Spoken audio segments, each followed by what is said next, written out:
हाँ तो बच्चों आज हम Faraday's law of electromagnetic induction सीखने वाले हैं। Faraday's law of electromagnetic induction basically क्या कहता है?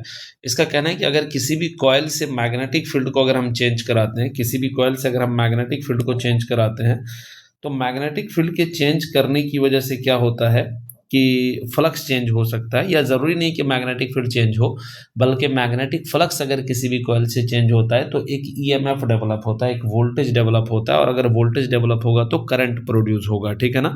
यहाँ पर आप देख सकते हो कि इस बल्ब को मैंने सिर्फ एक कॉइल से कनेक्ट कर रखा है, यहाँ पर कोई भी बैटरी या कोई भी करंट का सोर्स नहीं लगाया गया है। ठीक है, लेकिन मैंने क्या किया, मैंने एक मैग्नेट लिया। मैं पहले थोड़ा सिंपल फॉर्म से इसको मैं समझाना चाहूँगा। ये देखिए सिंपल, मैंने एक बार मैग्नेट लिया और ये कॉइल लिया है, और यहाँ पर मैं क्या करता हूँ कि इस कॉइल से मैग्नेटिक फ्लक्स को मैं चेंज कराना चाहता हूँ। मैग्नेटिक फ्लक्स को चेंज कराने के लिए हमारे पास तीन तरीके हैं। या तो मैं मैग्नेटिक फ्लक्स को अगर चेंज कराना हो तो या तो मैं मैग्नेटिक फील्ड को चेंज करा दूँ। मैग्नेटिक फील्ड को मैं चेंज करा सकता हूँ इसको आगे पीछे करके, जैसे नज़दीक जाएगा मैग्नेटिक फील्ड की वैल्यू बढ़ेगी, दूर जाएगा तो घटेगी।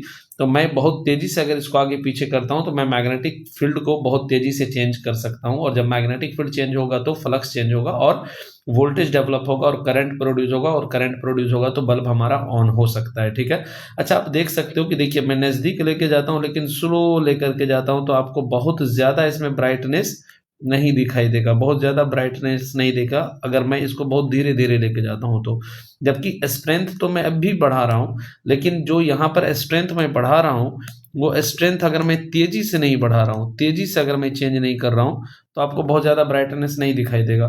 लेकिन जब मैं इसको बहुत तेज़ी से आगे पीछे करता हूँ, बहुत तेज़ी से आगे पीछे करता हूँ, यानी रेट ऑफ चेंज जो है वो बहुत ज़्यादा है, तो वैसे सिचुएशन में आप देख सकते हो कि वोल्टेज ज़्यादा पैदा होता है।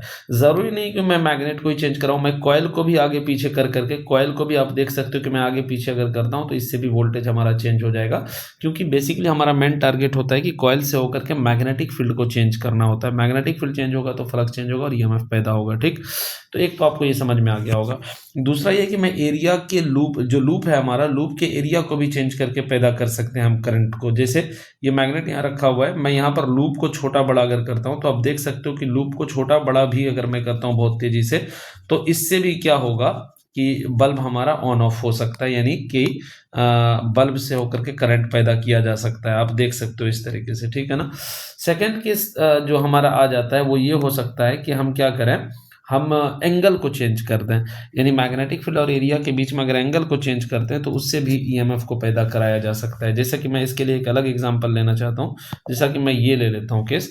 यहाँ पर देखिए मैंने क्या किया है, मैंने ये एक ऐसा सिस्टम लिया है जहाँ पर ये एक बार मैग्नेट एक व्हील के साथ फिक्स किया गया है, और जैसे मैं इस व्हील को घुमाऊंगा बार मैग्नेट घूमेगा, और बार मैग्नेट घूमेगा तो एंगल चेंज होगा और उससे भी ईएमएफ यानी वोल्टेज पैदा होगा और करंट पैदा होगा। जैसे कि देखिए अब मैं जैसे इसको पीछे की तरफ खींचता हूँ, तो जैसे ही मैं इसको पीछे की तरफ खींचूंगा तो यहाँ पर ये वाटर क्या कर रहा है, इस मैग्नेट को घुमा रहा है, और मैग्नेट जब रोटेट कर रहा है तो बेसिकली हमारा एंगल चेंज होगा एरिया और मैग्नेटिक फील्ड के बीच में, और उससे भी फ्लक्स चेंज होगा और वोल्टेज पैदा होगा, करंट जनरेट होगी, बल्ब ऑन हो जाएगा। ठीक है, अब आप देख सकते हो कि यहाँ पर स्लो चेंज हो रहा है। मैं अगर बहुत तेज़ी से इसको करूँ चेंज, बहुत तेज़ी से इस तरीके से अगर मैं चेंज करूँ, बहुत फास्ट करूँ, एकदम बहुत फास्ट कर देता हूँ एंगल की चेंज को, तो वहाँ पर आप देख सकते हो बहुत ज़्यादा ब्राइटनेस बल्ब में आता है, यानी कि करंट की इंटेंसिटी बहुत ज़्यादा हो जाती है। ठीक है ना?